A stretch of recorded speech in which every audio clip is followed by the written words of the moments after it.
Tonight, Finance Minister declares Ghana's economy has turned the corner as he adores a raft of tax reliefs in 2024 budget, including scrapping of taxes on a lot of products, including the sanitary pads and exemptions for medical consumables. But stamp duties will go up. Mr. Speaker, to zero-rate VAT on locally produced sanitary pads. Mr. Speaker, to grant import duty waivers for raw materials for the local manufacture of sanitary pads. Mr. Speaker, to grant exemptions on importation of inputs and medical consumables, raw materials for the pharmaceutical industry. We'll hear from the minority as they dismiss the budget as empty. This particular budget is the true definition of an empty budget. This government is leaving behind a bankrupt economy. Clearly, Mr. Speaker, the NPP government has said bye-bye to the people of Ghana. We're going to be interrogating the budget tonight and bringing you the specifics. We'll be hearing from the minority a bit more, all here on Top Story.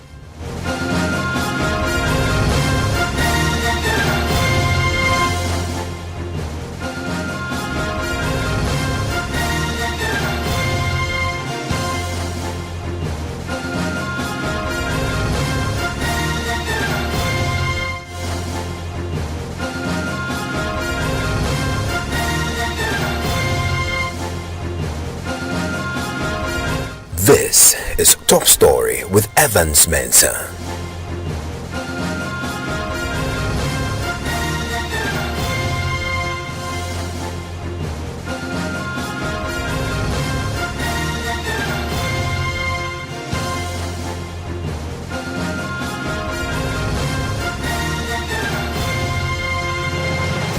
And Top Story is always brought to you by Vodafone. The stakes were high for the Finance Minister, Ken Ofori-Atta, who came before Parliament today to present an election year budget. He came with goodies. He has announced tonight a raft of tax reliefs in the 2024 budget, including scrapping of taxes on sanitary pads produced locally.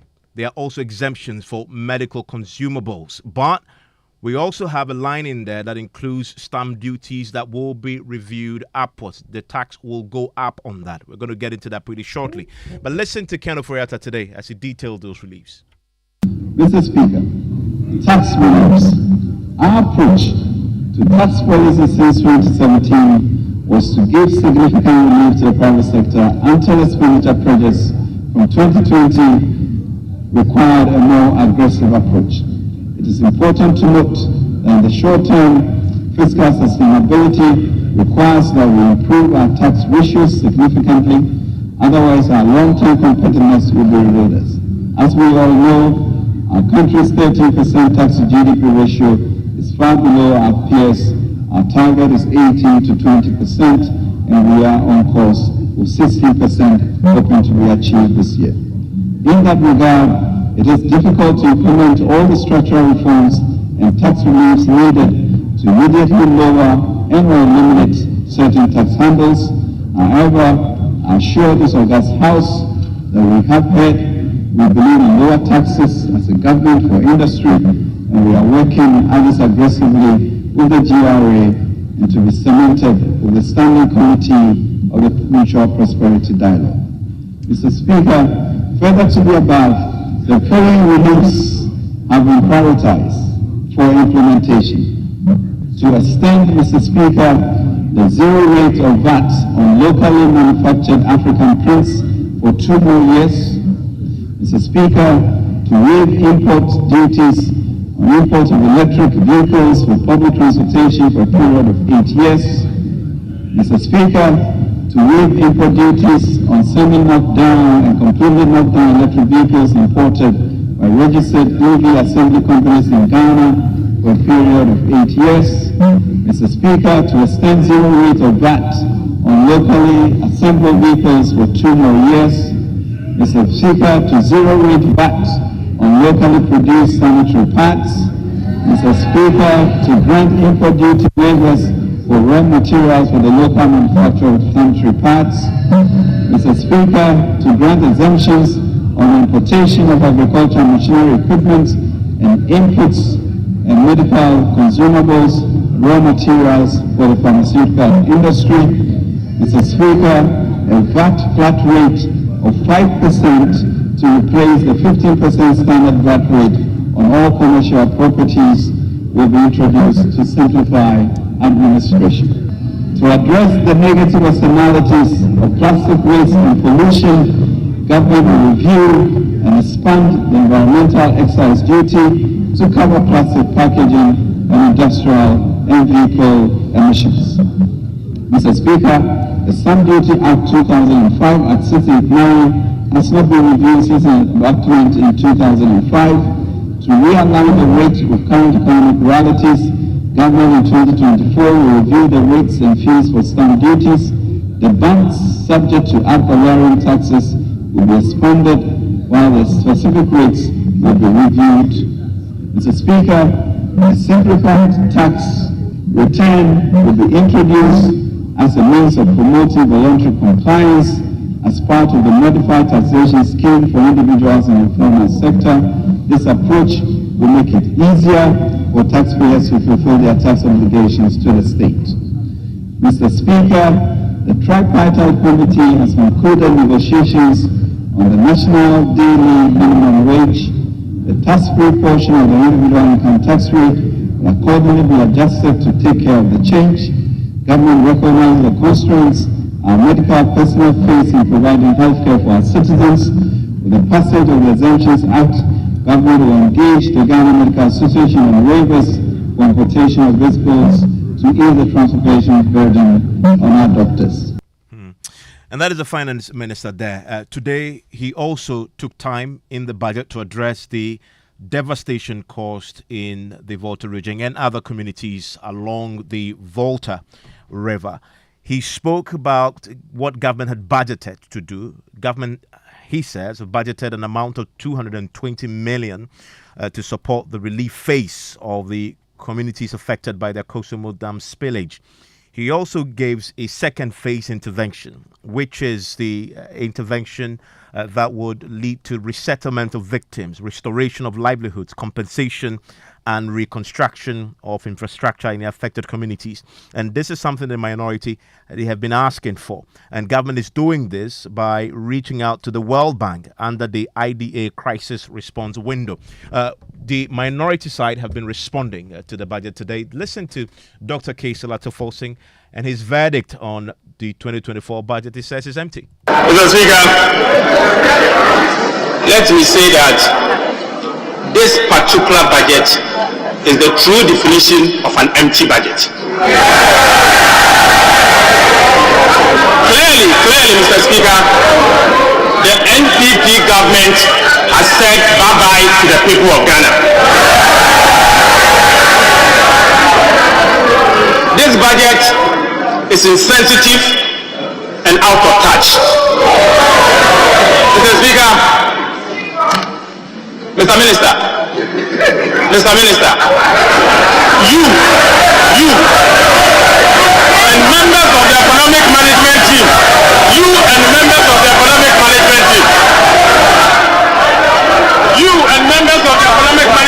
led by our Vice President, you are leaving behind a bankrupt economy.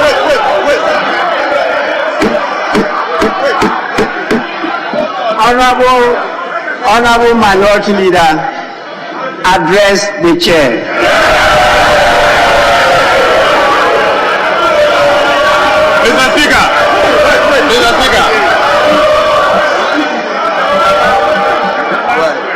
Mr. Speaker, it is important for us to note that this government is leaving behind a bankrupt economy. This government is leaving behind a default economy, or in other words, Yentia economy. Mr. Speaker, this government is leaving behind a budget that is debt-riddled. It's leaving behind an economy that is overtaxed. You are leaving behind an economy that is seeing hyperinflation. You are leaving behind an economy that is seeing high food inflation. And you are leaving behind an economy that is seeing high monetary policy rate. As if that is not enough, Mr. Speaker, this government is leaving behind an economy with high lending rate. You are again leaving behind an economy with high unemployment rate. Mr. Speaker, as if again that is not enough, you are leaving behind a misery index that has never been witnessed in this fourth republic. In fact, you are leaving behind a misery economy. In other words, a witchery economy. Mr. Speaker, to conclude on this matter, let me say that they are also leaving behind an economy where we are seeing massive and uncontrolled corruption according to the official conference. I want to bring in right now John Junapo. Is a member on the Finance Committee on the minority side. He's also the ranking on the Mines and Energy Committee. Mr. Junapo, thanks for your time here on Top Story. Thank you. Also joining me is Professor Godfrey Bokwing with the University of Ghana, an economist there, also joining us with his thoughts. Hello, Prof. Good evening. Great to have you. Mr. Junapo. Yes, good evening, sir. Mr. Junapo, I've just heard the minority leader say this budget is empty, but this is a budget that also gives us at least 8 interventions that is going to bring relief when you look at taxes. How is that empty? First of all, how does a flat rate of 5% bring relief? But the traditional VAT is an input-output system where you pay on account, and as you sell through the value chain, you recoup what you paid until it gets to the final consumer. And that is the deception with this government. You do recall that we had VAT inclusive of NHIS and Get Fund. They told us that they were making it simple and decoupled NHIS and Get Fund. Unknown to Ghanaians, what they do now is that they charge the NHIL and charge the Get Fund and then apply the 15% VAT on what they've charged you. So you are paying VAT on the original VAT that you used to pay, inclusive of the NHIS and Get Fund. And I find it very, very deceptive. Two, they are talking of so-called electric vehicles for public sector transport. People are suffering today. Inflation is at 38%. The currency is depreciated by more than 20%. At an inflation rate of 38%, you are increasing people's wages by just 23%. So already you are worse off. And instead of coming out with policies that will address the situation now, you come out with this so-called highfalutin reliefs and claim that these are reliefs to who? I mean, highfalutin, if you include the fact that zero rate VAT on locally produced sanitary pads. I mean, girls in your community, in your constituency, have been crying for this. We've been pushing for a complete removal of tax on all sanitary pads. And I believe that the LDC flag bearer will address this issue. Not just locally produced sanitary pads. They are thinking of increasing ad valorem tax. Check from his statement. If you read what the minister said, and the minister met the finance committee, he is seeking to raise additional revenue of 11 billion in taxes.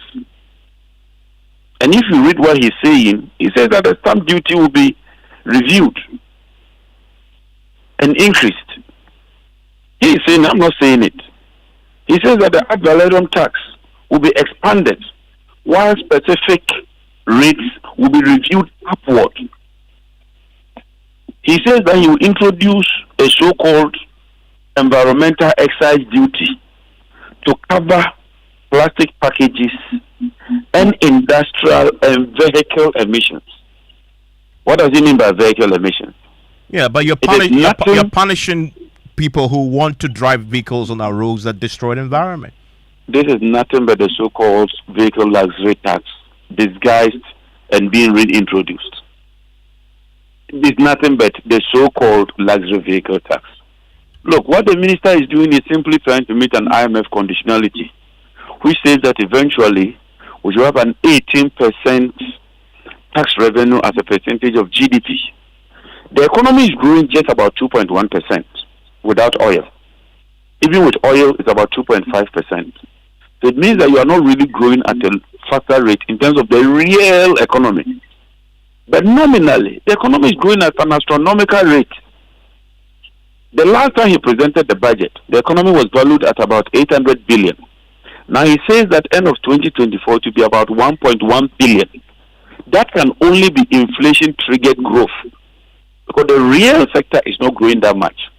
And so when you see that growth, you are likely to witness a lower of debt to GDP ratio. But then you also have a lower rate of tax to GDP ratio. And the IMF is insisting that you should meet that target. So I'm telling you, the net effect is that people are going to suffer.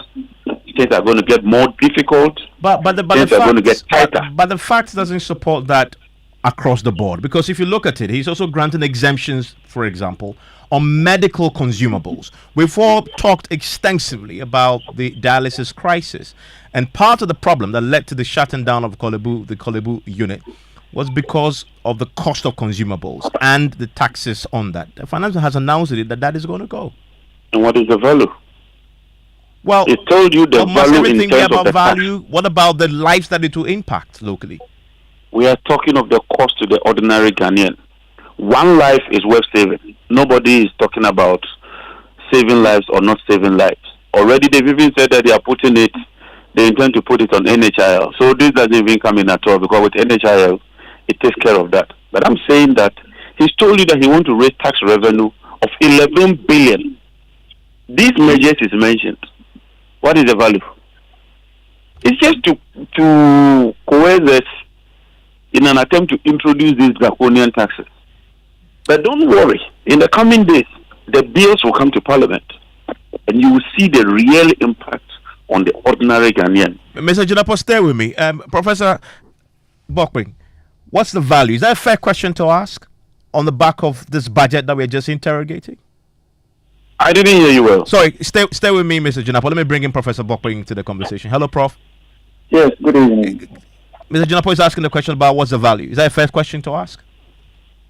Well, you want to look at things in relative terms. You also want to look at things in absolute terms. Overall, what is government drive? We are looking at increasing revenue. We have signed an agreement with the IMF. We want to scale up our revenue to GDP ratio to about 18.7% by 2026. We are looking at doing something about 16% this year, and then 2025. But 2026, we should be hitting 18.7%. That is huge. That should not be lost on us, especially when you are not growing the taxable economy. Hello? Yes, Prof, I can hear you. When you are not growing the taxable economy, and we have not been growing the taxable economy, it is not every aspect of GDP and its redistribution that is taxable. So you are looking at the growth drivers, which will also inform your tax policy, right, and tax reforms. So if you look at the structure of our economy, we are not growing taxable economy. Look, Evans, if you look at the first two quarters growth, 2023, you are looking at agriculture, livestock, crops.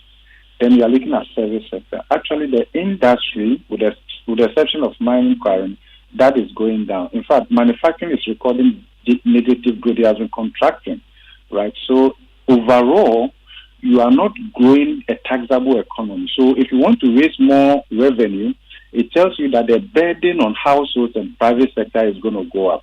What I see in here, and we need to look at everything in totality, is an attempt to say that, you know what, we are granting a few tax relief here and there to cushion the ordinary Ghanaian, but overall, if you look at the burden on Ghanaians, we are not out of the woods yet. I think that is very important. Ivan, whilst we are on this, hello? Yes. The other thing we need to look at is that if you look at the growth forecast for 2024, that is not sufficient. That is not sufficient to lift millions of Ghanaians out of poverty. You know, we are looking at job rate growth. We have gone past the level where we will pump champagne over just GDP growth. How do we engineer job rate growth? You are not getting that from this budget. And it's simply because if you look at it from now to 2028, right, I think we need to tell a certain story to Ghanaians where we'll be able to balance patience right? Because we need patience also for this growth, this recovery to be job-rich, to benefit every Ghanaian. So we are seeing a certain kind of recovery. We can celebrate that. But there's still a lot that has to be done. And you say that in spite of the finance minister announcing today that for the first time in 2024, we are going to cross the 1 trillion CD GDP mark. It's price-driven. How much of that 1 trillion is reflecting in the pocket of the guy selling by the street? Evans, tell me, how many people will be taken out of poverty by the end of 2024? How will this narrow inequality? For some people, and quite a large number of Ghanaians, it may take death to separate them from the current challenges. I think at the center of policy implementation, it's about human beings. Yeah, numbers matter, but it's about people. It's about peace. It's about people. It's about the planet. How does this growth will cross $1 trillion, largely price-driven? How does that preserve our environment? How does that preserve our forests? How does that support the rural ecosystem with water as its embodiment that supports life? How does that lift millions of Ghanaians? In fact, over 800,000 Ghanaians were pushed into poverty, largely driven by inflation. Let us have the data. How many people would this take out of poverty? How would this narrow inequality? How would this benefit the guy on the street? We have seen growth. The growth has not been sufficient. Growth has been uneven. We have celebrated jobless growth. Our population by 2040 will reach 45 million. 58% of that population, they will be less than 30 years. They would have been those finished free senior high school, quantity-driven, less quality. They will be entering the labor market, half prepared. How are we preparing the future to receive them? You talk about jobs. The embassies today, you will meet Ghana's professionals at the embassy during the day, and in the night you see them at the airport. Yeah, they but are leaving. Prof, you talk about jobs. The finance minister today gave us a number. He says they've created 2.3 million jobs in the private and public sectors. In fact, he breaks it down: 900,000 in the private sector and 1.4 million in the public sector. You know, we have heard this, we have seen this one too many. Check with Ghana Statistical Service. What is unemployment rate? What is the level of vulnerable employment? Look at it vis-a-vis male and female. Look at the number of people who are entering the job market. Look at the wage bill they command. Public sector, the state itself says that they are not really going to employ in the next 3 years. We are talking about the reality. We have made some progress. Great. But you see, we should be talking about labor-intensive subsectors of the economy that will drive growth. Look, Evans, government wants to reduce inflation to 15%, 2024. That already tells you we don't have considerable scope for monetary policy rate to come down drastically and begin to cut growth. We still have an eye on taming inflation. Look at where interest rate is right now. How does that promote private sector competitiveness? You do the survey. You know, sometimes because we are not really tracking business sector growth and the challenges, you do the survey. Check Bank of Ghana's composite index of economic activity. Is it expanding? It's still contracting. Instead, that is contracting at a slower rate. Prof, the minority's verdict is that this is empty. What's your verdict? Pardon? The minority's verdict is that the 2024 budget we just had today is empty. What's your verdict? Sorry, can you take that What's again? your verdict on the 2024 budget? The minority says empty. What's yours? Well, I won't say it's empty. I think we can find some things in there that we can associate with. But what I want to say is that there's still a lot that we have to do in order to improve the well-being of the average Ghanaian. Mr. Junapo, this obviously is going to now come to the floor for a debate. It has to be approved at a point. What are we going to see from the minority on that? Are you going to back this? Stated clearly that we do not believe that these draconian taxes, obnoxious taxes and punitive taxes ought to be implemented. Which taxes are you referring to exactly, draconian? You would see them when they come. They want to increase the ad valorem tax. They want to increase the excise duty. They want to bring so-called pollution taxes.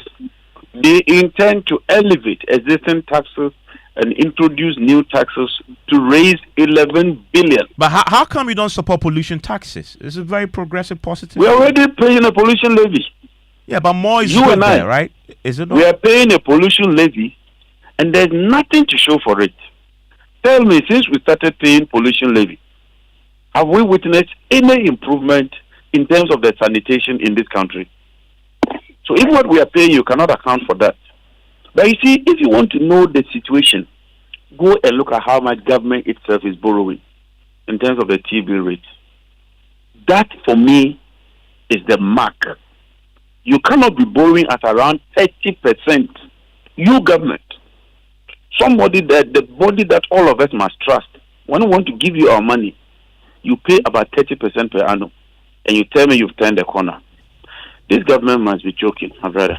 Well, they said they turned the corner, and they mentioned specific numbers to back this. I mean, even if you don't take their word for it, the IMF had their own verdict on this. On the 6th of October, they issued a statement to turn the corner with 38% inflation. The IMF issued a press statement on this, and they talk about a few things that are pretty positive, according to the IMF. I want to quote to you. They say the authority's strong policy and reform commitment under the program is bearing fruit, and signs of economic stabilization are emerging. That is the IMF's verdict. Backing and you the know the answer position. to the IMF? Tell me. If government is doing well and they've turned the corner, give them the 600 million. If you believe that this government is doing so well, they are on track, they are achieving the targets, help them with the 600 million. You are withholding the 600 million. And you're telling us that they are turning the corner. They should continue with those same policies of taxation and punishing the people. The ordinary Ghanaian, go and ask them whether in their living conditions, whether when they go to the market, when they go to the hospitals, their living conditions, there's a turn in the corner. This government has overstayed its welcome and ought to be booted out, my brother. That's John Junapo. He is a minority member on the Finance Committee. He's also the ranking on the Mines and Energy Committee. Earlier you had Professor Bokpe, he's an economist with the University of Ghana. What's your own verdict on what the Finance Minister presented today? I want to hear from you. And if you are in the areas affected after the flooding caused by the spillage of the Volta River, I want to hear from you, because the Finance Minister today announced they have budgeted 220 million cedis for this relief phase, and a further amount to be released once the World Bank provides it for resettlement and compensation. We'll hear from yourselves and also get to hear from the MPs in that area on this. News Night in a minute. Ever visited a shop, picked a whole basket of provisions, toiletries, and very essential things you need, battled a long queue to finally pay, only to be told you can't pay to a merchant number? The way that thing they pay, but with Vodafone Cash, there is no problem. Now on Vodafone Cash, you can pay all merchants on all networks. Easy peasy. Aye straight. Aye direct. Aye sharp. From your Vodafone Cash wallet to any merchant number on other networks. So whether you are buying provisions or fuel, medication or food, whatever the service or need, just pay conveniently from Vodafone Cash to any merchant number. Simply dial *110# to make payment to merchants on other networks today. Vodafone. Ready? Let's go. We all go bring some savannah. Everyone is dancing, everyone is singing, because everyone is painting with Savannah. Savannah paints from Azar are affordable enough for everybody to fulfill their paint needs. Paint more, pay less. Savannah paint, we all go paint some. We all go paint some savannah. We all go paint some.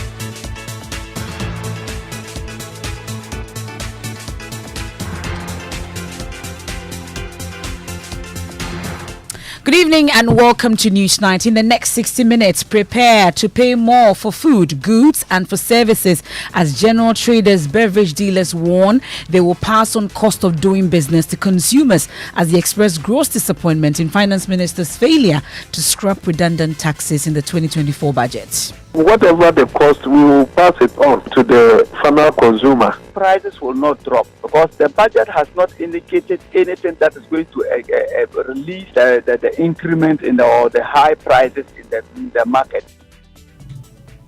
Also tonight, arrested and cautioned, we'll tell you about how some unemployed persons with fiscal disabilities who worked as road toll collectors who pitched camp at the Roads Ministry to push for their re-employment were arrested and cautioned by the police. Also, Majority Leader Oseiche Mensah who addresses Bawumia running mate speculations. You are interested? It's all about me. It's about the party. This is what you've done all your life. Yes. Are you interested? That's my interest matter. Of course it does. Assuming I'm interested. The determination is not in my hands. We have details as he stresses the Ashanti choice but urges autonomy for Bawumia's decision.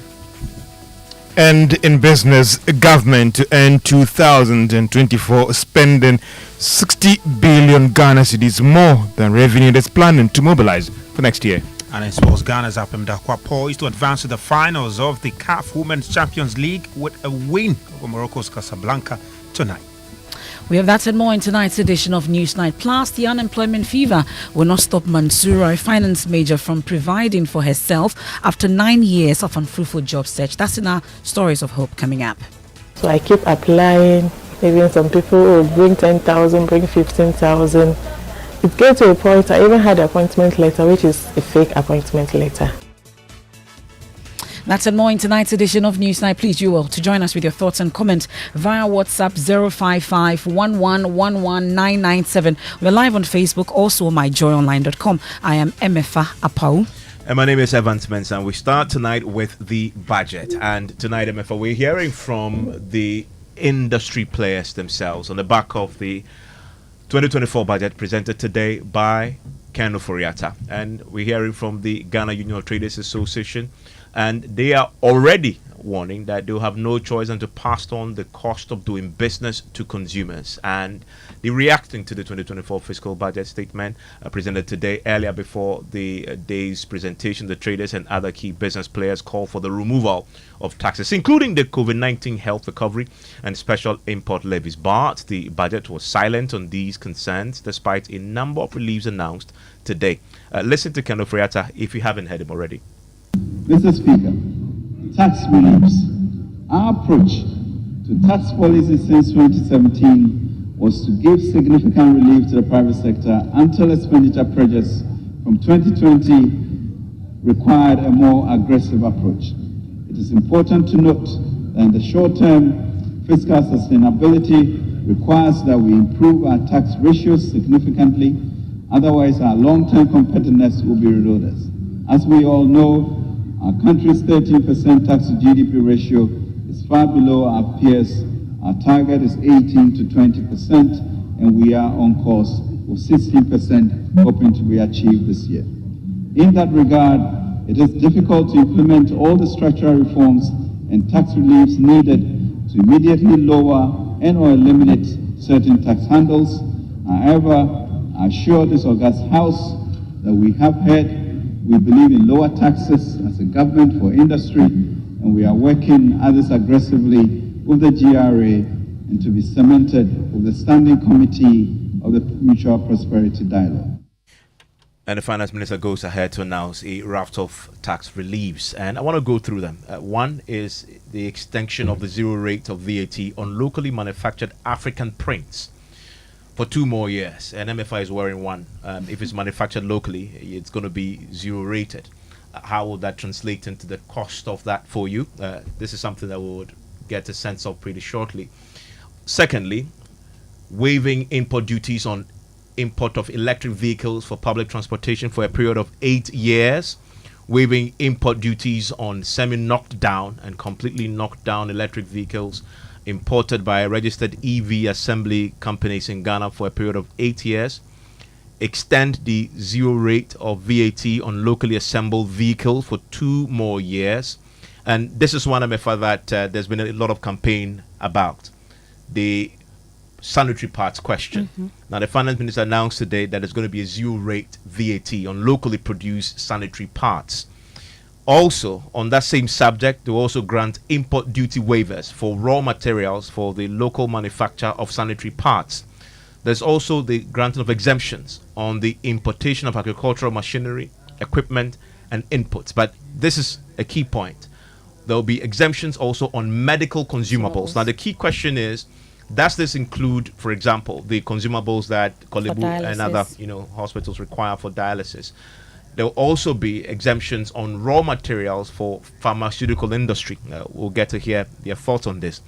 There's also a VAT flat rate now of 5% to replace a 15% standard VAT rate on all commercial properties.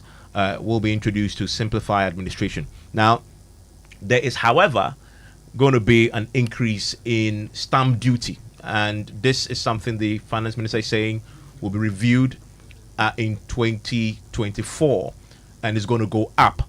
We've just been hearing from the minority suggesting that the finance minister in the document before parliament is suggesting that they intend to raise some 11 billion cedis in tax revenue, and they expect to see specifics, and they're suggesting that we're going to possibly see handles that will bite a bit more. But that in general the reliefs that the finance minister put out today. Well, let's bring in the head of the Food and Beverages Association. We've also been hearing from Guta on this, executive chairman of the Food and Beverage Association of Ghana, John Awuni. Already they've been warning that, in fact, they are not happy with some of these measures that were announced by the finance minister. They were hoping to hear more. We're grateful for your time here on Newsnight, Mr. Awuni. Well, in spite of the fact that you were hoping that COVID-19 levy, amongst others, would have been removed, there were no new taxes. And also, some tax reliefs have also been announced. Is that not enough? Well, thank you very much. I would say that we recognize the financial difficulty to present a budget within an IMF framework. The tax relief that have been provided generally will have very minimal impact on the private sector in general. We have said over and over, and be mindful of the fact that the government needs revenue. We have said that the private sector is the engine of growth, and currently the cost of doing business is very high in the country. Stock turnover is very low, consumer income is very low, disposable income is low, demand is low in the market. And so what we were looking for is some general, or let me say, some huge stock that will shake the private sector and kind of cause some kind of a kickstart some growth in the private sector. If you look at the manufacturing sector, the manufacturing sector has shrunk. According to its own report, the manufacturing sector declined in growth by about 2.2%. Now, if your manufacturing sector is supposed to anchor your growth, your manufacturing sector is supposed to support your agricultural sector. Your manufacturing sector is supposed to lead growth for industrialization in the country. And it has gone negative growth. The question now is, the relief that you have provided, will that help that manufacturing sector to recover from the negative growth and then begin to experience some positive growth? The answer is no. Tax relief for electrical vehicles cannot bring about any growth in the private sector. Currently, as we speak now, we still have COVID-19 levy present, growth and sustainability tax present, exercise tax on food, drinks, and all that present, electricity tariff renewed every quarter or increased every quarter present, water tariff present. High import duty, the import sector import duty still untouched. In fact, in the budget, there was no indication or worry by the finance minister that they will work hard to reduce the current exchange rate of the cedi and the dollar from 12 cedis maybe downwards to maybe 10 or 9. No indication. It appears that we are very comfortable with the current exchange rate. So we are saying that it is stable. But it's stable. From where did we come from? We came from 3 cedis, 4 cedis. After the year 2020, the exchange rate was like 5.6, 5.9 cedis on the average. Today we are dealing with 12 cedis to $1. That clearly has huge impact on the prices to the consumer or prices in the market. The VAT is still at 15%, still quite high. And I could go on and on. So I think that generally, tax relief on sanitary pads, yes, it's a good step, but of what effect will it have on the generality in the private sector? Well, Mr. Awini, I've heard you mention, yes. Mr. Awini, if you can hear me, I've heard you talk about excise tax amongst others, but specifically to the food and beverage sector, for instance, what exactly were you expecting to hear that you did not hear?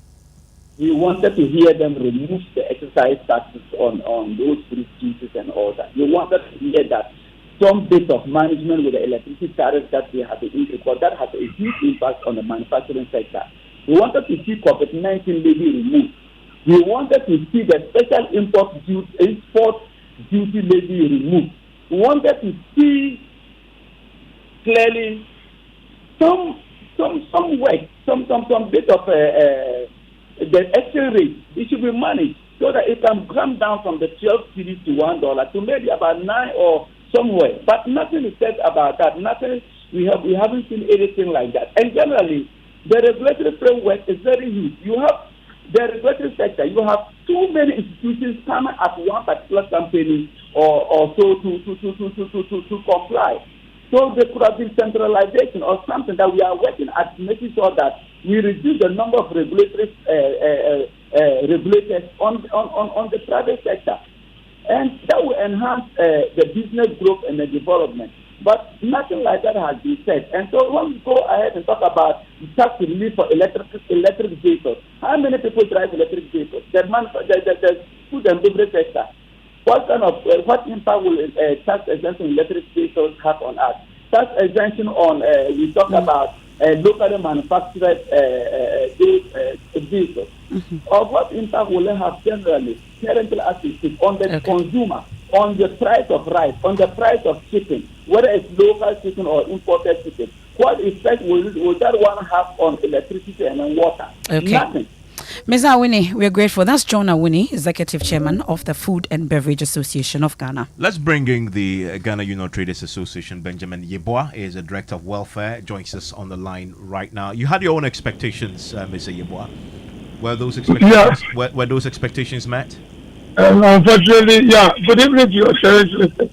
Unfortunately, no, because I'm still scanning through the highlights and I'm still wondering.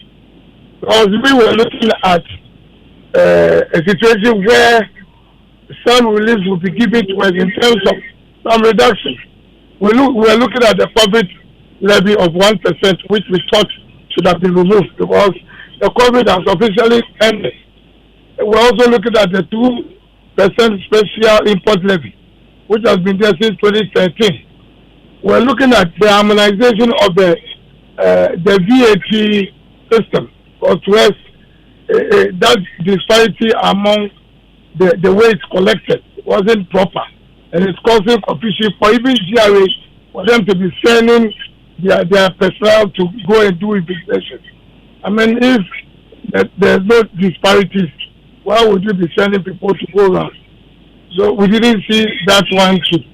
We're looking at a situation where we can be assured of if inflation is really dropping and we'll be seeing some reflections in terms of the policy rate that can reflect in interest rates. We didn't see. So, seriously, the budget has been read, but it seems to be where we are. Talking about VAT though, the Finance Minister announced today a VAT flat rate of 5% to replace a 15% standard VAT rate on all commercial properties. Or that will be introduced to simplified administration. You say this is not good enough? On all commercial property, We are talking of goods that we are really also selling.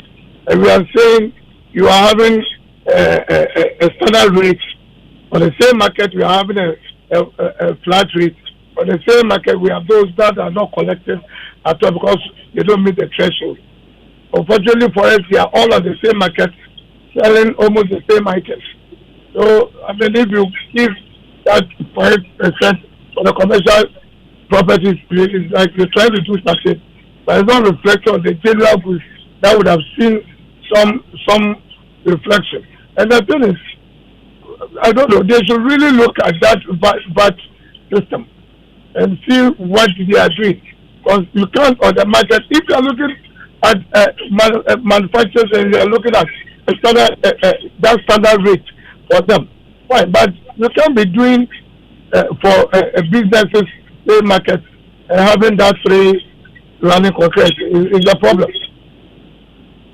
Well, that's the budget you have, and the minister says this is obviously something that needs to be put together within the framework of the IMF program. You talk about the COVID-19 levy, but I'm pretty sure you're aware that we accumulated some COVID-related debt. That hasn't gone away. You need that money to still clear that debt over time.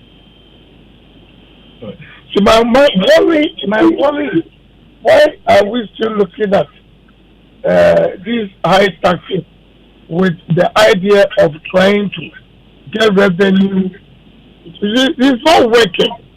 In the sense that having high taxes is not translating into revenue. And I think that by the time the Ministry of Government look at how it's going about it, well, it's not really working. The finance that talks today about consultations that were done with various groups, I wonder if Guta were consulted at all and what proposals you put forward. We went. We actually met with the ministry. The minister himself was in attendance. We made all this, what I'm telling you, led to him. Yes, we've been suffering after COVID, and seriously, we need some relief. Look, just imagine the producer prices going up outside. Then we had this problem with freight, and then just last year we had the serious depreciation of the cedi, what caused a lot of problems for us, a lot of our businesses. And then LET said the announcement of the three taxes. We've been struggling through us, so we needed some relief.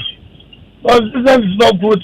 You go to the port, Kapo will tell you the port is not really doing best because the business is not going on there.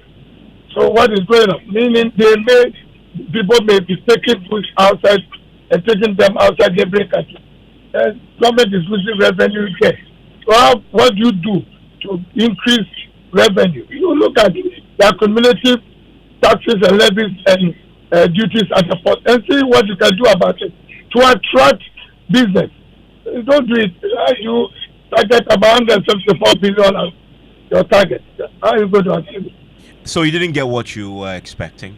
What would that mean what would that mean for your businesses and your customers? Well, you see, it will be the way it is.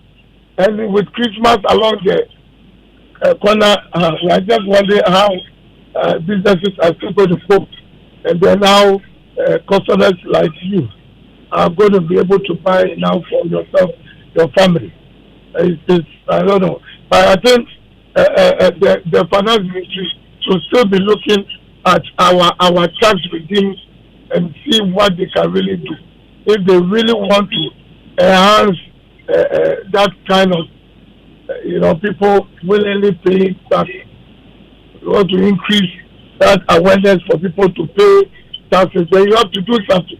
We're looking at even their tax net, widening it. We've been saying this thing every time. How do you widen your taxes? Getting artisans and co to be part of the net. So as smaller everyone is paying something. Then you accumulate. Benjamin Yeboah, thank you very much. He's the Director of Welfare at Guta.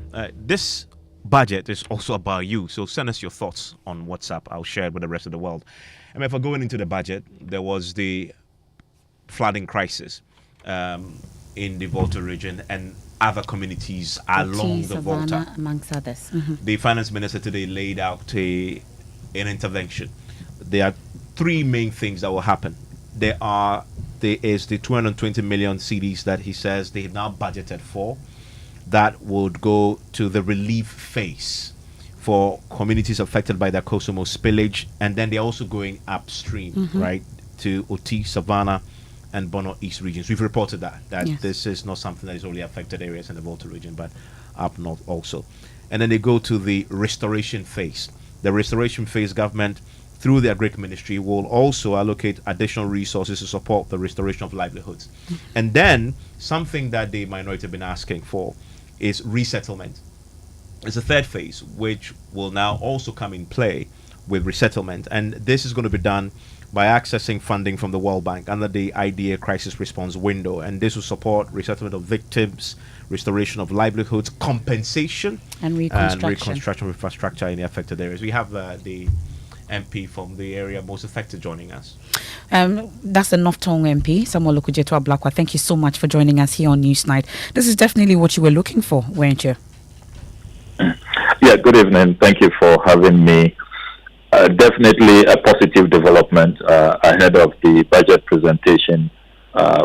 The over 12,600 displaced VRA victims in my constituency have been looking forward to this particular allocation, and it is important to stress that at this point we welcome these commitments. However, we are cautiously optimistic because we know that there's a world of difference between allocations in the budget and actual releases. So we will be following keenly to make sure that these projections and proposals are actualized and that there are releases to alleviate the plight of my constituents.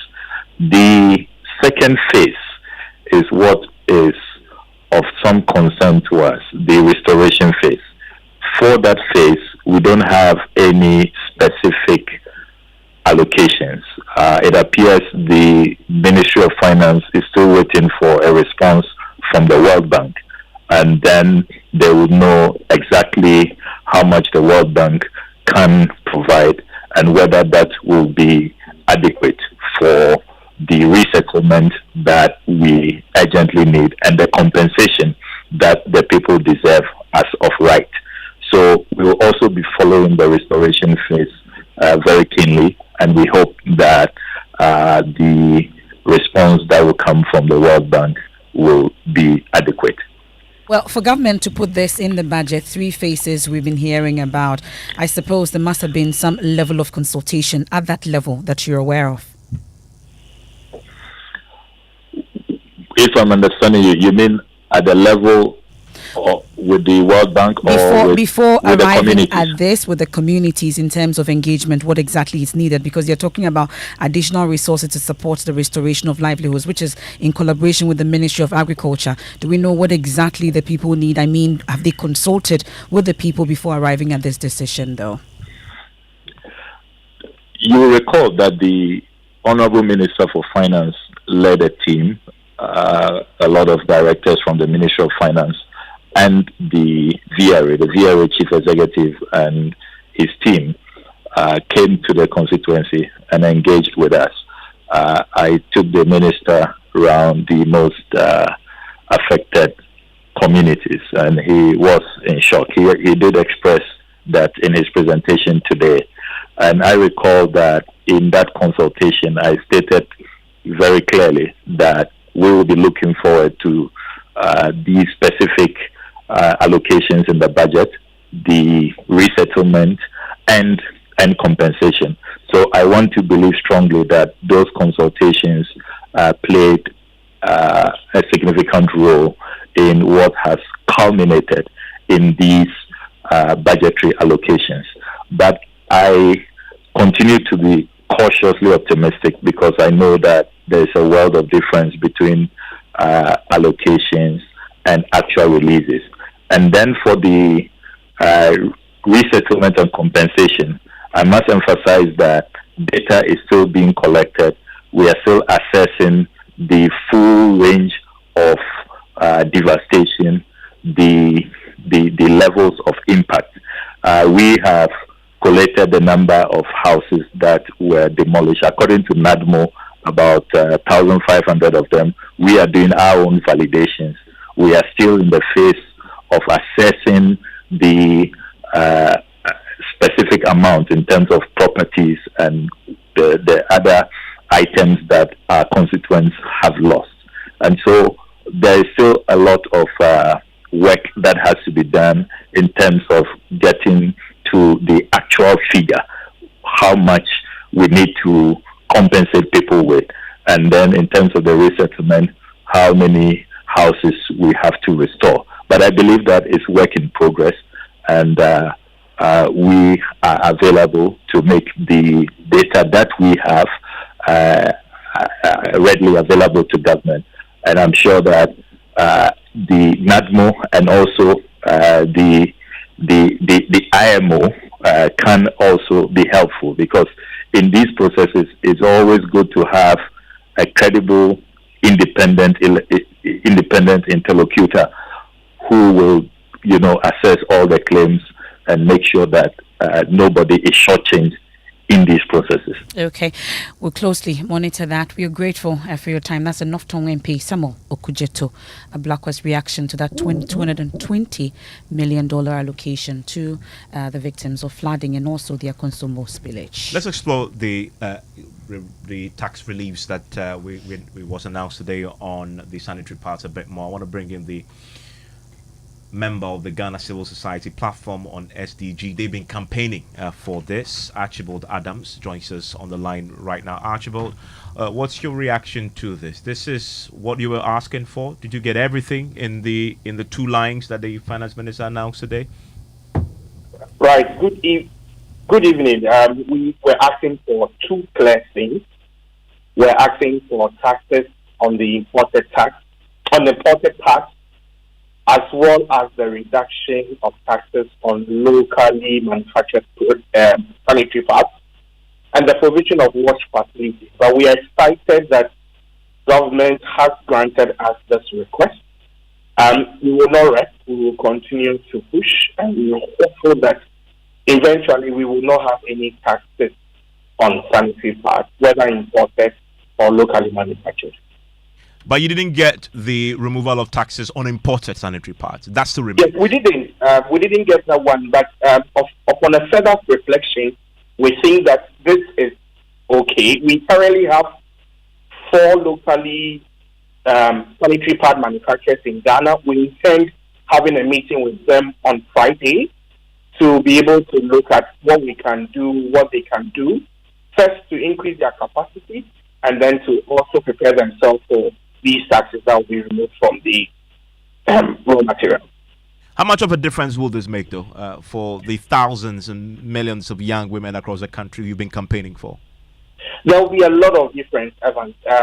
We're looking at sanitary pads being sold at 17 cities, and then it's increasing to about 30 Ghana cities, depending on where you find yourself in which part of the country.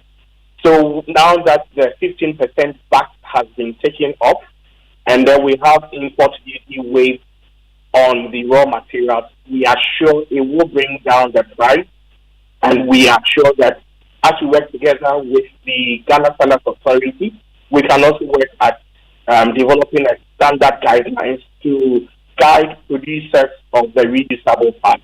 So we're looking at it as in 2 ways. We're welcoming this news.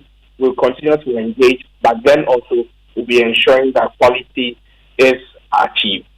Thank you very much, Archibald Adams there. And Emefa, this is such an important subject, because if they look at the UNESCO numbers, 1 in 10 girls miss out on school during their period. This amounts to 10 to 20% of their school. So this is important, and it's going to make a difference for these young women across the country. It's live on News 90 on Joy 99.7 FM. When we return, we'll hear from the majority leader. He's been addressing the speculation around the Baumia running mate and his own name popping up. We'll tell you what he's been saying. It's all about me. It's about the party. This is what you done all your life? Yes. Are you interested? That's my interest matter. What's it that? Assuming I'm interested. The determination is not in my hands. Details of that and more after George. Hello, George. You were in Parliament today. Yes, Evans. You know, before the budget was read, yeah, we had all these rumors and speculation that we're going to get additional tax handles in there. Yeah. That didn't quite materialize. However, the minority has been saying that there is a figure that the finance minister is expecting to get about 11. There were some concessions made, and 11 billion. Yeah, and we've seen the stamp duties going to go up next year, and the environmental thing as well. But even again, I want to also cast your mind back. Sometimes the fine details, the appropriation. Sometimes you get later fine details popping up, and you ask yourself, "Why did I miss this?" So on the top line, yes, of course, there were not any sharp increment reviewing some of the existing taxes. And I remember I spoke to one of government officials and said, "Well, this is what you guys are pushing for us not to bring in new taxes. Now there's going to be a challenge, and how do we finance that?" I guess the point you're making, the devil is really in the detail, and when the details come to the House, we'll learn about it. Yeah. So Evans government will end 2024 spending 61 billion Ghana cedis more than revenue raised. Meanwhile, financial economist Professor Lord Mensah is worried about how government is planning to finance this deficit. The business news on Newsnight is brought to you by MTN Business. Welcome to the new world of business. Syntax Tangs and Pepsodent Charcoal and Herbal. Imagine strutting into the most anticipated wedding of the year, only to see 7 other girls wearing your exact same outfit. You are special and one of a kind, and that's why whether it's voice, data or SMS, you get to enjoy personalized offers tailored to your specific needs with MTN Just For You. Dial *141# or select your options on the My MTN app to redeem your unique Just For You package on Ghana's best mobile network. MTN.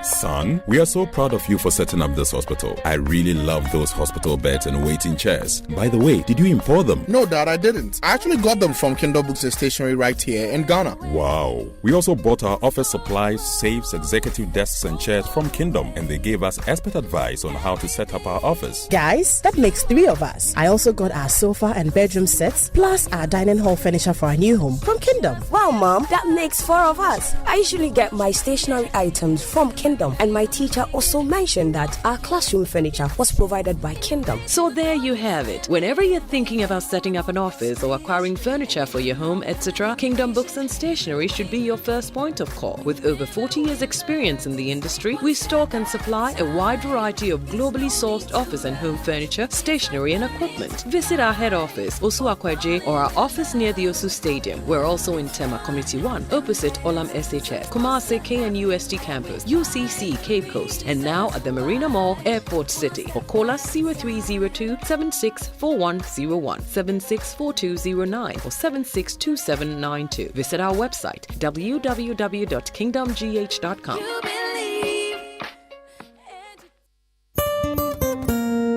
No matter your water needs, Syntex has it all. Syntex tank was first to introduce double layer tank, and now you can have as many layers as you want. Syntex tank was first to introduce white inner layer tanks in Ghana, and now introduces the customer specs order, which will let you order any color and size you want. Syntex tanks gives you the biggest warranty of 7 years, which no other tank gives you. So whatever your water consumption, size of project or demand, choose Syntex tank. Syntex tank, stress-free. Syntex tank, reliable. Syntex tank, maximum guarantee. Call 0244-335-168, Kumasi 0505-555-666, or visit syntexgh.com.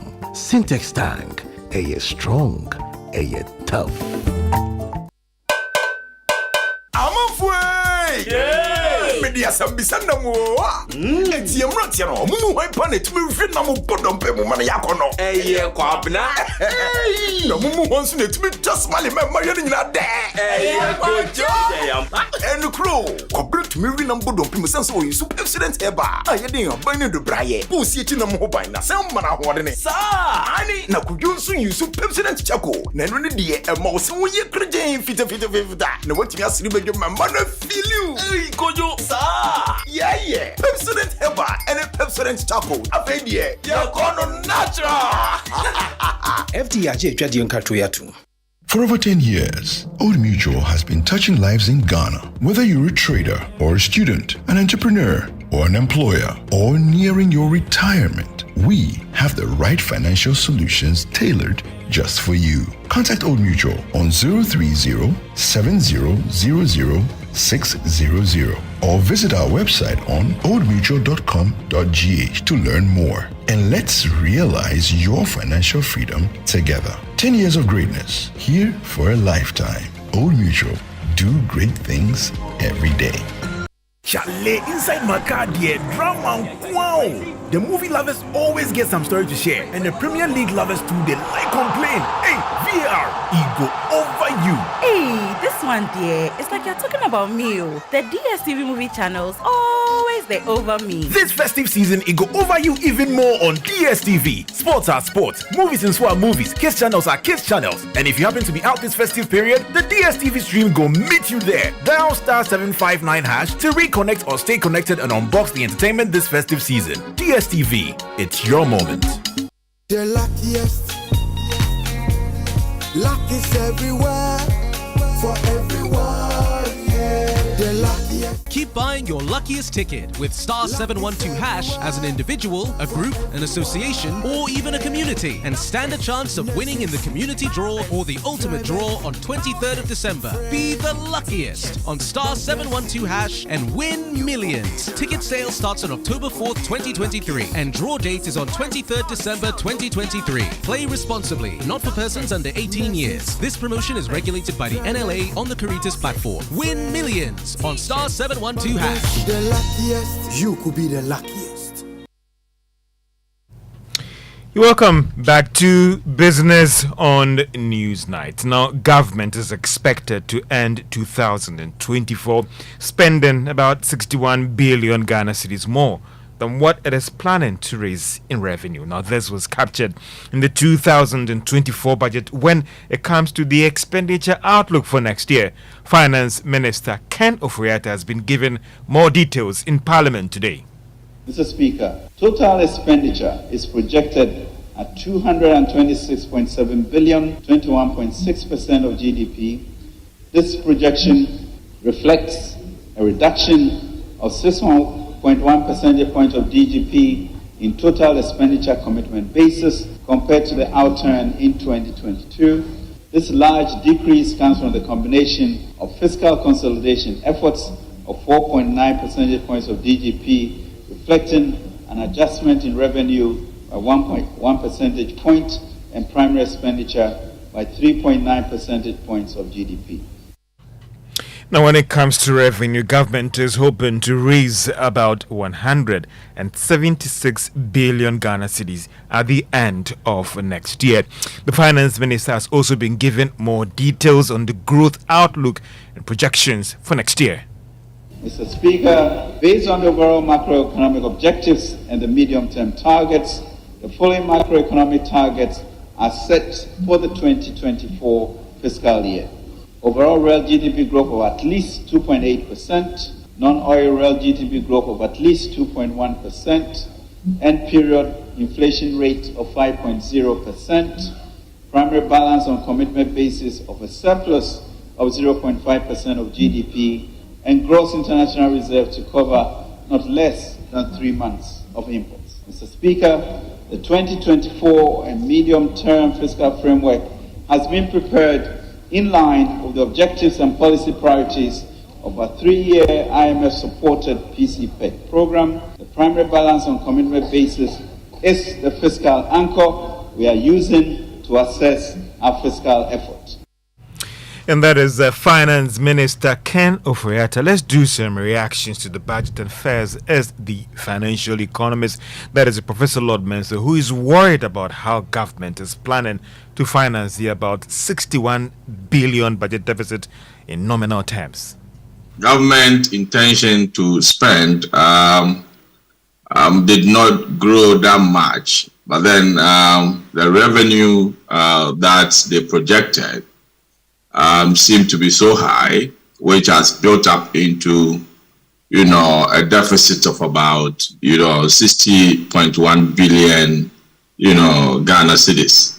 And I asked myself, how are we going to finance, this, a budget deficit? Because that is where, the problem is. At the end of the day, once the budget is being read, you just have to look at the expenditure in excess of the revenue that government intends to generate.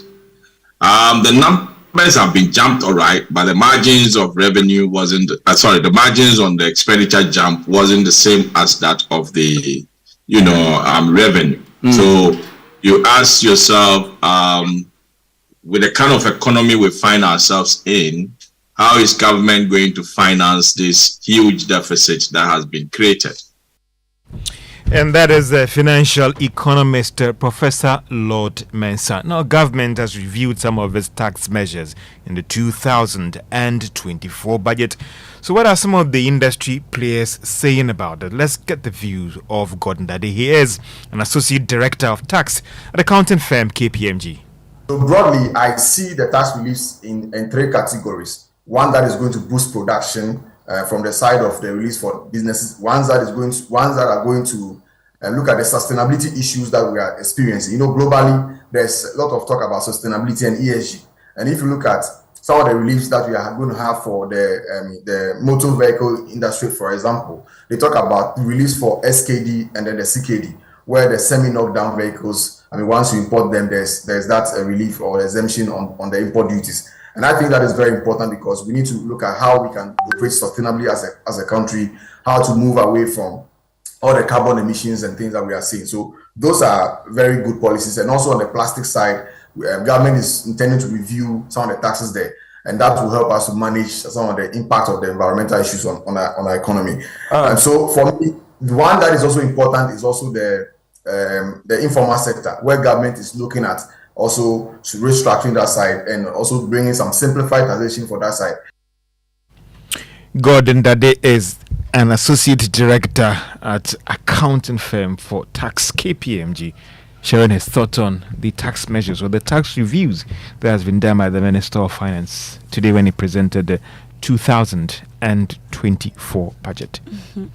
And the removal of the sanitary pad tax, of course. I think it's very, very critical. And also, let us also not forget about the lobbying that AGI and the push that the AGI authorities did, or the players did before this budget. And going into the we all knew that would be scrapped because they had pushed and made a case and the impact that has happened on the industry. And that is why government had to heed to their proposal. We look forward to the debate when it starts. Then we can get to all the already we details. saw something that happened today, a tip of the iceberg. Yes. Well, let's do some of your messages. So you send them in via WhatsApp 05511119997. Some of you have also left your comments on Facebook and all our social media platforms. This one from Nana Spintex. If only the NPP had not cancelled their so-called news and taxes when they took power, we wouldn't have been here today. Did I hear taxes on our properties we live in? As a reminder, Ghana is the only country in the world offering free boarding school education. They better think about this. Michael from Legon says, just yesterday, Mensah told you the total public sector employment is about 700,000, and he went on to rationalize it.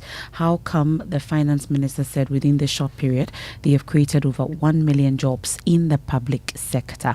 Charles Legon says, if these are the benchmarks for measuring the success of a government, we'll be better off without a government, really. And Wanda Sechofia Denu from Keta says, what have we done to President Akufo-Addo to neglect Volta region for coastal protection? The sea is destroying the whole Keta. We need sea dredging and sea defense now, please. Yao is texting all the way from Finland. Please, the movement for the removal of Ufuriata has changed to maintain Ufuriata. Thanks. Really, did it come up? You were in Parliament. Did they come up? Removal of Ken Ufuriata. What really has happened to that? So I thought we're supposed to be for the first budget. Actually, I spoke to the minority leader today for PM Express, yet to be aired, and he disclosed that in Parliament, both majority and minority side, there is an agreement that the finance minister is going to go after this budget. After this one again. After this budget. But this is not them pushing him out. It's either going to be from what he says, either he himself has agreed to resign and this was his last. And that's why they were saying the bye-bye to him today. Or the president himself was. How many bye-byes have we said to Ken Oforiatta? So, we'll see. Okay. Well, yeah, Finland, you heard there. We'll see how it goes. Sokpo, remember, Angloga Agove. Remember, okay, talking about the 2024 budget that was read today, it seems to be, okay, non-sila. Oh, okay. We, the people around the southern part of Ghana, we are suffering. And we'll take a final one from Ernest from Taifa. There's no total economic satisfaction globally. At least there's hope and prosperity in this budget. 70% of Ghanaians are clapping and 30% of Ghanaians are lamenting with political lens. Let's therefore support this government to succeed. Ghana's economy has turned around the corner, right? And we're told getting back on track. What's your thought? You can send them in as well. Please do. Still live your news night on Joy 99.7 FM. It's Bowis here with sports. Yeah, Evans. Well, let's talk about the CAF Women's Champions League, because the semi-finals of that competition is on, and the way is the game between Asfar and they are playing Mamelodi Sundowns in the first semi-final action. And wait to see who will make it to the finals there. But of interest to us is Ghana's Ampem Dakwa ladies, and they were playing Sporting Club Casablanca tonight, and both teams are participating in this tournament, and at this stage for the very first time. And for the two of them, for Ampem Dakwa, they advanced to this stage having finished top of Group A, while for the Moroccan side, they advanced, they haven't finished second in Group B. Well, for the Ghanaian side, they'll be hoping to replicate the feat of Azaka's ladies, who were in the final of the maiden edition in 2021 before losing to Sundowns in the finals. So let's hear from the head coach of Ampem Dakwa ladies, Joe Nana Dakwa, who's been speaking ahead of the game at 8 p.m. tonight. Every semi-finals is like finals, very tough. And we know that we are going to have a very good game. Definitely, they know us and we know them. They have watched our game and we've been watching their games. But inshallah, we are going to win the game. Any war that you are going, you don't need defeat. So you predict when, you work for it, then you have it. So I trust my girls. They are going to work, and definitely with their hard work and determination, we can win the game. Oh, as for injuries, we don't have. Only our top striker, Mariam Ponsa, is not all that well. You can see that she's not playing our games, but other girls are there. That's head coach Nana Jo Adakwa of Ampem Dakwa ladies. So wishing the ladies the very best, and just a little update from the MTN FA Cup, and the draw for the round of 64 has taken place, and defending champions Dreams FC will take on to Subribi at the Theatre of Dreams in Dewu, while Kumasi Asante Kotoko will host Nations FC. Theatre of Dreams? Yeah. Theatre of Dreams. It's the same one I know. In Ghana here. Oh, in Ghana here. That's the home grounds for Dreams FC, who won the MTN FA Cup last season. Not Old Trafford. Not Old Trafford. In Manchester. That's become nightmares, That's become nightmares. So let's not talk about it. Theatre of nightmares. Yeah.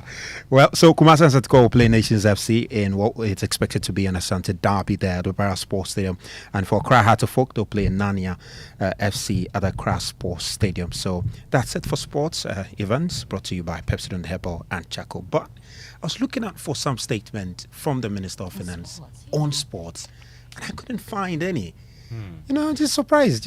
Have they given up on us or what? That's a good one. I think given up on us. I didn't hear that too. Let's see. When it comes down to the floor, I'm pretty sure questions will be asked of that. Yeah. Possibly from the Youth and Sports Committee in the House. Thank you very much. Thank you very much. Talking about dreams, let's talk about stories of hope. Mansura Tijani Umar, after a second degree in finance, was unable to secure a job after 9 years of searching. But guess what he has resorted to doing now? He's now in the mobile money vending business and also a fashion design apprentice. That's how he's making some money to live on, to put body and soul together. And he's getting help from NBU Youth Empowerment Center. Nana Yaljima has today's episode of Stories of Hope. The search for jobs can be a daunting endeavor for many young graduates. After acquiring a second degree in finance 9 years ago, Mansoura Tijani Umar searched for a job in futility.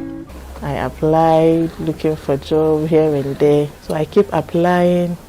Even some people would bring 10,000, bring 15,000. It gets to a point, I even had an appointment letter, which is a fake appointment letter. So I said, no, I have to just put a stop to all this. A 2017 data from the Institute of Statistics, Social and Economic Research at the University of Ghana showed only 10% of graduates find jobs after the first year of completing school. The research further revealed it can take up to 10 years for a large number of them to secure employment. Spurred by the statistics, Mansoura forfeited her search for a white-collar job to start a mobile money business. Though the business could help her cater for the family, she believes a career in fashion is more sustainable. Since my infant, I have the passion to learn how to sew. So as I was in school, normally vacation, I go out, sell some things. So when I get some small capital, I went and bought small machine. Then I started small. Mansoura is presently in her second month of apprenticeship at Birthmark Clothing. Co-founder Rahel Konedu Ado rates her apprentice. She's very hardworking. When you give her something, she's always passionate to get to the perfection. With speed, she's improving on it. Mrs. Ado, a co-founder of Birthmark Clothing, shares in Mansoura's employment drought. I was working at an IT firm. I had to quit and then come home, sit my parents down and tell them that this is what I want to do. It's not all the family members who agree, especially fathers. They think they've wasted money on you, but to me it's not a waste of money. In a year, the apprentice, Mansoura, is hoping to be fully ready to operate as a fashion designer. 9 years ago, if I had started this long time, by now, I will have not been here. Yes. So for me, when you finish senior high, it's like, university, when you are done, don't just sit and then, I'm applying for a job. You can be doing that at the same time, learning in school. For Joy News, Nana Yaljima, Kumasi. And that's Mansoura Tijani Umar's story of hope there. Now, some brutal workers who picketed the roads ministry to push for the employment were arrested by the police and cautioned. We know persons with physical disabilities who were working as road toll collectors picketed the ministry, hoping that they would get their livelihoods back following the closure of these road tolls, toll booths, I should say. Jojo Kobina, our features editor, engaged Evelyn Gadri and Mohammed Ramat Rashad, and they told him they would rather die in front of the roads ministry than idle at home. It's not easy cry at all. I prefer to sleep here than get into the house because the pressure is too much on me. My children and the family members now, we don't have any respect in our families because of the work that they took from us. So I prefer sleeping here than going to the house. But for the reassignment of the job, before they told us they will send us to Apawu. Up to now, we've not heard anything. But we've realized that what they are doing is they are choosing their political ones and they are taking them. As I'm talking to you, some of our members, but they are not persons living with disability, they are working. Well, so that's the interaction they had with my colleague Jojo Kobina earlier, and after that we're told that they were arrested and cautioned by the police. Michael Ashali has details of what we're learning from that incident. What do we know? So, Emefa, what we know is that the protesters were arrested by the Greater Accra Regional Police Command, detained for close to 2 hours, and then subsequently they were released, but not without a caution. They were also cautioned as well. They were arrested per the police accounts for flouting the Public Order Act by failing to notify the police before picketing at the ministry, picketing the Ministry of Roads and Highways. Okay, so that's what transpired earlier today, and this is a matter that we are following up on, and as and when we get more on this, we'll bring that to you. You're still live on Newsnight on Joy 99.7 FM and Emefa. Over the last few weeks after Dr. Bawumia's election as a flag bearer of the MPP, one big conversation has been dominating the conversation within the MPP itself, and that is who becomes his running mate. And one of the individuals tipped for that is the Majority Leader of Mensah. So he's been talking about that in an interview with myself for PM Express. You want to catch a full interview on the social media platforms, but listen to what he says about who the vice president should pick. You are interested? It's not about me. It's about the party. That's true. But it's not about me. But this is about national service. This is what you've done all your life. Yes. Are you interested? I'm saying to you, that's my interest matter. Of course it does. Assuming I'm interested. The determination is not in my hands. No, it's not. It's by somebody else. I think the question to ask is whether I have the competence to be. That one I will say yes. But so as for you have the competence to be the. You alluded to it. You just said that I tick all the boxes. Because you said I tick all the boxes. I take it because you said the question to ask. I'm not going to formally ask. It's for others to judge whether I qualify. But it's not about me.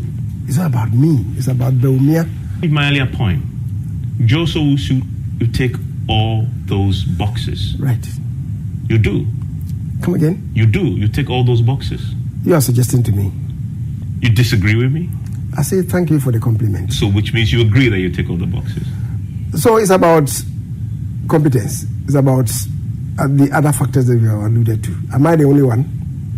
There certainly may be others. Right. I'm just saying that. I'm not saying this because I want to be the running mate. No. Let's give the man space. Well, give the man space. You are the one forcing him. It's a simple question. You should catch the full interview. We played it on PM Express yesterday, but it's available on our social media handles: YouTube, Facebook, My Joy Online. Okay. Well, just before we head out, though, Chief Justice Gertrude Tokonu has described the administration of the Inspector General of Police, Dr. George Akuffo-Dampare, as inspirational. According to her, the IGP has not only transformed the police service, but also rebranded it positively to the admiration of other public institutions, including the judiciary. That I have found your leadership of the police extremely inspirational. I think it's only a very blind person who would not have noticed how much you have achieved in such a short time to rebrand the image of the police, to reinforce what we ought to have known from the beginning, that the police is a source of integrity, is a source of protection, is a source of help rather than a source of destruction.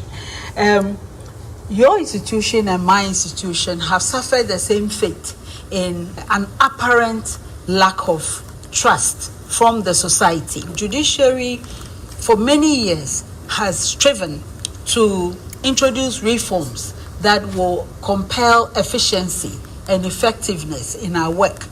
But of course, we are speaking about the entire nation. So though we have done specialized courts, we have introduced automation, we have now moved into digitalization, we are digitizing our records, we have our Judicial Training Institute, we have a focus on ethics and ethical standards in the manner in which we deliver our work. Growing is not something that happens in a day. Growing, as we all know, is a matter of process. And so I stand on very tall shoulders, and I'm sure you also feel the same. My predecessors did well. And even if the society finds it difficult to recognize because perhaps the deficiencies or the lack of resources is stark compared to how much effort we put in, the consistent pushing of leadership to bring into fruition dreams. And so I have found your leadership inspiring, your efforts at presenting the police for who they are and who they ought to be seen as, and I'm drawing inspiration from it. And that's the Chief Justice, Gertrude Tokono, touting the inspirational leadership of the IGP, Dr. George Akufu-Dampare. And we head out on that inspirational note and hand over to the strong. Hello, people. Oh, your time. No, we don't have time. Time is not. What's up, Evans? Hello. What's up, Ems? And I want to take a cue from what the Chief Justice said. He says the IGP has been extremely inspirational. And I'm pretty sure you're going to have something like that coming up next. Evans, I can't wait to the elections. Anyway, show. Yes. We're talking, this month we're talking about women in, the big places, the big women. So today we're talking about women in the event space and what their lives are like, what it's like. I mean, it's predominantly male, because a lot of the jobs underneath are done by men. It's about managing men and all of that. So we want to see how they, go about it and how to be successful. So if you're like an event person wannabe, and this is definitely the show that you want to be tuned I look forward to hearing from Senor John, really. Yeah, I'm still practicing her name. Senor John is such a beautiful name. Yeah. But I'm also looking for it. She's in photography. Yes. And that's not something that we see often, with women. So really looking forward to that. Okay. So stay tuned in.